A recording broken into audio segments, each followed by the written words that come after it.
नमस्कार, चमकता Bharat news channel में आपका स्वागत है और मैं हूं पल्लवी। आइए नजर डालते हैं दिन भर की तमाम छोटी बड़ी खास खबरों पर।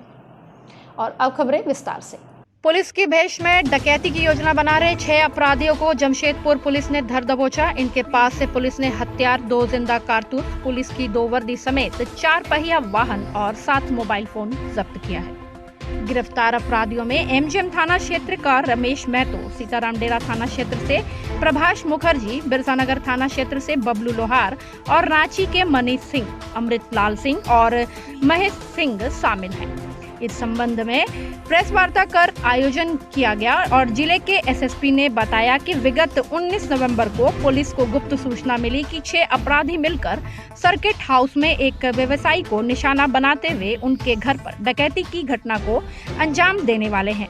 देर न करते हुए सिटी एसपी के नेतृत्व में एक टीम का गठन कर जुबली पार्क के पास से 5 अपराधियों को और उनकी निशानदेही पर एक अपराधी को धर दबोचा गया, जिनके पास से 4 पहिया बोलेरो कार, 1 देसी पिस्टल, 2 जिंदा कारतूस, 2 पुलिस की वर्दी, 7 मोबाइल फोन बरामद किए गए हैं। उन्होंने कहा कि 6 अपराधियों में जमशेदपुर के 2 ऐसे अपराधी हैं जो कि व्यवसायी के घर पहले से काम करते हुए आ रहे थे। वर्तमान समय में वे काम छोड़ चुके हैं, पर उन्हें व्यवसायी के संबंध में सारी कुछ जानकारी है।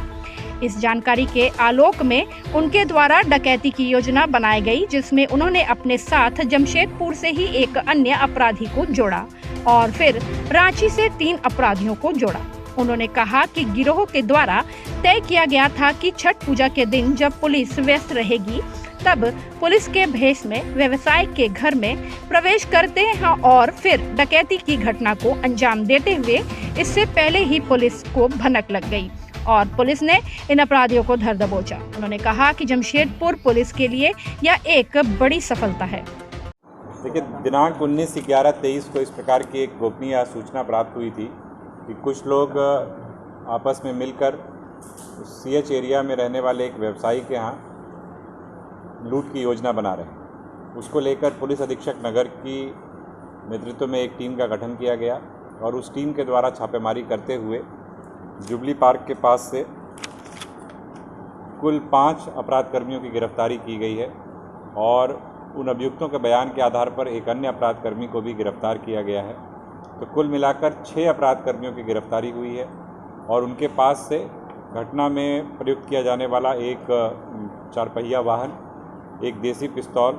2 लाइव कार्ट्रिज और 2 वर्दी का कपड़ा बरामद हुआ है। साथ ही साथ 7 मोबाइल फ़ोन बरामद हुए हैं। बेसिकली इनकी योजना इस प्रकार से थी कि इसमें से जो 6 लोग पकड़े गए हैं उसमें से 2 व्यक्ति या 2 अपराध कर्मी पहले से जो टारगेट पे जो व्यवसायी था उसके यहाँ पहले से काम करते थे। कुछ वर्षों पूर्व उसके यहाँ काम छोड़ा था, लेकिन अभी भी इनको काफ़ी उनके बारे में आइडिया था कि किस प्रकार का व्यवसाय करते हैं, किस प्रकार का उनका लेन देन होता है। तो इस संदर्भ में ये लोग लगातार उस पर काम कर रहे थे और इन 2 व्यक्तियों के द्वारा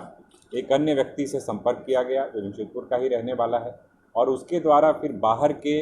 जमशेदपुर के बाहर के ज़िले से, रांची से 3 अन्य लोगों को एक तरीके से लाया गया, अपने गिरोह में शामिल किया गया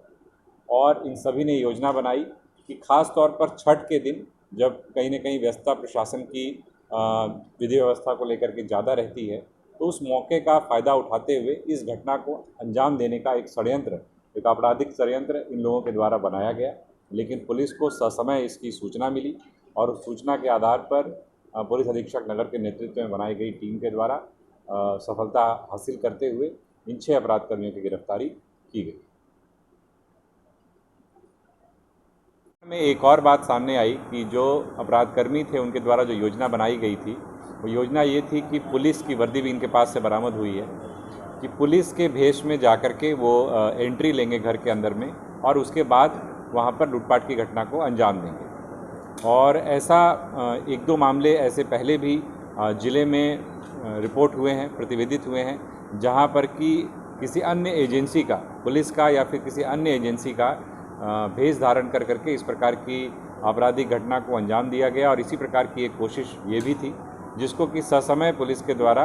टाला गया है। और पुलिस इस प्रकार का जो भी इम्पर्सोनेशन का या किसी और एजेंसी का स्वांग करते हुए अगर एंट्री करने का प्रयास करने का कोई भी आपराधिक गिरोह प्रयास करता है तो उसकी सूचना को लगातार पुलिस संकलित कर रही है और इस प्रकार के किसी भी गिरोह को किसी भी सूरत में हम लोगों के द्वारा बख्शा नहीं जाएगा और ये कार्रवाई जारी रहेगी। दिन भर की तमाम छोटी बड़ी खबरों के साथ जुड़े रहने के लिए देखते रहिए न्यूज़ चमकता भारत। नमस्कार।